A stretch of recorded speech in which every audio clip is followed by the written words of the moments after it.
Iran और Israel की टक्कर और बढ़ेगी या नहीं, इसका फैसला पुतिन के हाथों में नजर आ रहा है। डोनाल्ड ट्रंप तो इजराइल से बहुत ज्यादा खफा हैं, लेकिन ईरान को रूस से कई बड़े हथियार मिल सकते हैं। ईरान के विदेश मंत्री से मुलाकात के बाद पुतिन ने अपनी एक ऐसी मिसाइल का जिक्र किया है जिससे अमेरिका और नेटो बहुत ज्यादा घबराते हैं। इजराइल के बैगल शेवा में हुआ मिसाइल अटैक, देखिए इस हमले की चर्चा पूरी दुनिया में हो रही है। सीज फायर से कुछ मिनट पहले हुए इस हमले ने नेतन्याहू से लेकर डोनाल्ड ट्रंप तक सबको चौंका दिया। इजराइल का तेल अवीव, अशदोद, जियोन नेसा और हाइफा जैसे शहरों का हाल पहले ही वायरल है। क्या ईरान अब इससे भी खतरनाक मिसाइलों से खुद को लैस करने जा रहा है? ये कयास इसलिए क्योंकि ईरान के विदेश मंत्री से मिलने के बाद पुतिन ने एक मिसाइल का नाम लिया है जिसका खौफ नेटो और अमेरिका में पहले से फैला हुआ है। इसीलिए ईरान और इजराइल के बीच सीज फायर की सबसे बड़ी वजह पुतिन और उनकी ऑरेशनिक मिसाइल को बताया जा रहा है। क्या सीज फायर के बाद भी युद्ध तेज हुआ तो ईरान रूस की ऑरेशनिक मिसाइल से हमला करने को तैयार हो रहा है? पुतिन से भी ज्यादा अब ऑरेशनिक मिसाइल का डंका बज रहा है। ईरान के विदेश मंत्री के साथ पुतिन की मीटिंग ने ऑरेशनिक वाला अलार्म बजा दिया है। क्या ऑरेशनिक का खौफ अब पश्चिम एशिया में सबसे बड़े युद्ध की शुरुआत करने वाला है? उधर राष्ट्रपति व्लादिमीर पुतिन का दावा है कि रूस की नई मध्यम दूरी की मिसाइल ऑरेशनिक का बड़े पैमाने पर उत्पादन जारी है। इस मिसाइल ने युद्ध में खुद को साबित किया है। वहीं नौसेना को नए जंगी जहाज और पनडुब्बियां मिलेंगी जिसमें बहुत ही सटीक हमला करने वाले हथियार होंगे। पुतिन ने तेल अवीव पर हुए ईरान के मिसाइल अटैक देखे हैं। पुतिन जानते हैं कि ईरान अब तक इस युद्ध में करीब 600 मिसाइल दाग चुका है। तेल अवीव, हाइफा, बैगल शेवा में हुए धमाकों को देखने के बाद आखिर पुतिन ने ऑरेशनिक मिसाइल का जिक्र क्यों किया? पुतिन का सिग्नल सवाल उठा रहा है कि क्या रूस अब ईरान को अपनी ऑरेशनिक मिसाइल देने वाला है? क्या ईरान की एरोस्पेस फोर्स अब पुतिन की ऑरेशनिक को लॉन्च करने की तैयारी कर रही है? ये मिसाइल जहां वार करती है उस जगह को 4000 डिग्री सेल्सियस में जला डालती है। ये मिसाइल परमाणु बम नहीं, लेकिन उससे कम भी नहीं। ये पुतिन की 4000 डिग्री वाली भट्टी कही जाती है। सीज फायर टूटने का मतलब है ईरान और इजराइल का युद्ध तेज होगा और फिर सबसे खतरनाक हथियार एक दूसरे पर दागे जाएंगे। ऑरेशनिक का इस्तेमाल पुतिन यूक्रेन पर कर चुके हैं और इसका वॉरहेड जहां गिरता है वहां कुछ बाकी नहीं रहता। ऑरेशनिक एक हाइपरसोनिक मिसाइल है। यह आवाज से 10 गुना रफ्तार से हमला करती है, यानी 12,000 किलोमीटर प्रति घंटे से भी ज्यादा। इसकी रेंज 5000 किलोमीटर है। पुतिन की यह मिसाइल 100% तबाही की गारंटी देती है। पुतिन ने दावा किया है कि अब ऑरेशनिक मिसाइल का उत्पादन बहुत तेजी से किया जा रहा है। ईरान को भी ये बात बताई गई है। इसीलिए जब डोनाल्ड ट्रंप इस युद्ध में सबसे आगे बढ़ चढ़कर बोल रहे हैं और सीज फायर कराने का दावा कर रहे हैं, तब ईरान और इजराइल के बीच युद्ध और तेज होता नजर आ रहा है। एक तरफ तेल अवीव, दूसरी तरफ तेहरान। दुनिया ने 2 राजधानियों को दहलते हुए देखा है। एक तरफ ईरान के हमले और दूसरी तरफ इजराइल के अटैक। सीज फायर क्या डबल फायर में बदलने वाला है? इजराइल में कहां धमाका होगा?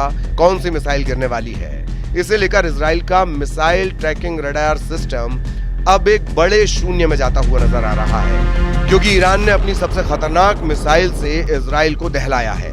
इजराइल का दावा है कि ईरान ने हाल ही में 4 तरह की मिसाइल फायर की। इसमें सबसे खतरनाक फताह 1 और खैबर शिकर मिसाइल शामिल है। इसमें कद्र और इमाद मिसाइल भी शामिल है। फताह हाइपरसोनिक मिसाइल की रेंज 1400 किलोमीटर है। खैबर शिकन मिसाइल की रेंज 1450 किलोमीटर है। कद्र मिसाइल की रेंज 2000 किलोमीटर तक है और इमाद की रेंज 1700 किलोमीटर है। इजराइल पर हुए ताजा हमलों में इन्हीं मिसाइलों ने तबाही मचाई है।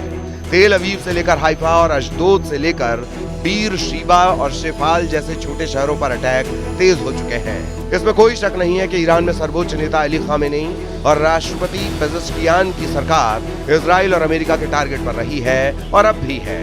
ट्रंप सोशल मीडिया पर पोस्ट कर चुके हैं कि अगर ईरान की मौजूदा सरकार मेक ईरान ग्रेट अगेन नहीं कर सकती तो उसे क्यों नहीं बदल जाना चाहिए। मतलब साफ है कि डोनाल्ड ट्रंप ने चुनाव जीतने के लिए अमेरिका में मांगा फॉर्मूला अपनाया है और अब वो ईरान में मीगा फॉर्मूला लागू करना चाहते हैं। लेकिन क्या इतना आसान है? नेतन्याहू के साथ मिलकर ट्रंप ने बेशक ईरान के परमाणु अड्डों पर दुनिया के सबसे खतरनाक बम की बारिश की हो, लेकिन ईरान भी बराबर इजराइल को चैलेंज दे रहा है। इजराइल में ईरान की मिसाइल ऐसे गिरी है जैसे आसमान से बिजली गिरती है। कोई नहीं जानता कि ईरान की बैलिस्टिक मिसाइल कहां गिरेगी और इस बात को इजराइल की सेना भी मान चुकी है। इजराइल की सेना ने कहा है कि हाइफा पर मिसाइल अटैक के दौरान सायरन इसलिए नहीं बजा क्योंकि उसके डिफेंस सिस्टम में तकनीकी दिक्कत थी, बल्कि उनका सिस्टम ईरान की मिसाइल का पता लगाने में नाकाम रहा। मतलब साफ है कि इजराइल का मिसाइल डिफेंस सिस्टम अब ईरान के मिसाइलों को रोकने में फेल साबित हो रहा है। इजराइल और ईरान के युद्ध में सीज फायर नहीं बल्कि डबल फायर के खतरे ने यूरोप को भी डबल टेंशन दे दी है। फ्रांस ने इजराइल से अपने नागरिकों को निकालने के लिए सेना का विमान भेजा। पहले ग्रुप में 160 फ्रांसीसी नागरिकों को वापस पेरिस ले जाया गया। इजराइल में फ्रांस के करीब 2.5 लाख नागरिक रहते हैं, जबकि काउंसलर लिस्ट में 1 लाख फ्रांसीसी नागरिकों के नाम है। जाहिर है कि युद्ध तेज होने का खतरा खत्म नहीं हुआ है बल्कि बढ़ता जा रहा है। रूस के विदेश मंत्री भी मान रहे हैं कि सीज फायर के बाद डबल फायर के हालात बन चुके हैं। रूस के विदेश मंत्री का कहना है कि हम इस समझौते का स्वागत तभी करेंगे जब इस पर अमल होगा, लेकिन इसकी घोषणा के बाद इजराइल और ईरान के बीच हमलों की खबर आने लगी। इजराइल और ईरान के युद्ध में ताजा हमले बता रहे हैं कि दोनों की सेनाएं अपनी रणनीति बदल रही हैं। इजराइल में 48 घंटों के अंदर मिसाइल तो कम गिरी, लेकिन उनकी कामयाबी का रेट नेतन्याहू और उनकी सेना के हौसले पस्त कर सकता है। खामेनेई का फोकस इस वक्त इजराइल पर है, क्योंकि अमेरिका ने एक तरह से अब इस युद्ध से खुद को अलग कर लिया है। ईरान ने कतर पर मिसाइल दागकर अमेरिका से बदला लेने का ऐलान किया और फिर इजराइल पर अपनी मिसाइलें तान ली हैं। अगर ईरान को रूस से ऑरेशनिक मिसाइल मिलती है तो ये नेतन्याहू के लिए बहुत बुरी खबर मानी जाएगी, क्योंकि ट्रंप के सख्त शब्द बता रहे हैं कि वो इजराइल के तेवर से खुश नहीं है।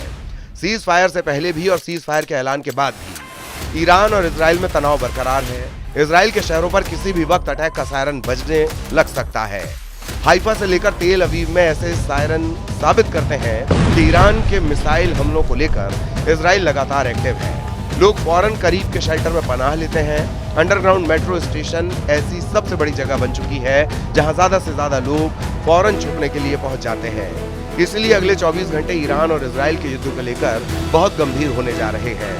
ईरान और इजराइल दोनों इसकी बार बार गारंटी दे रहे हैं, लेकिन अमेरिका ने इस युद्ध से किनारा कर लिया है, जबकि पुतिन ने ऑरेशनिक मिसाइल का जिक्र करके बता दिया है कि ईरान अकेला नहीं है।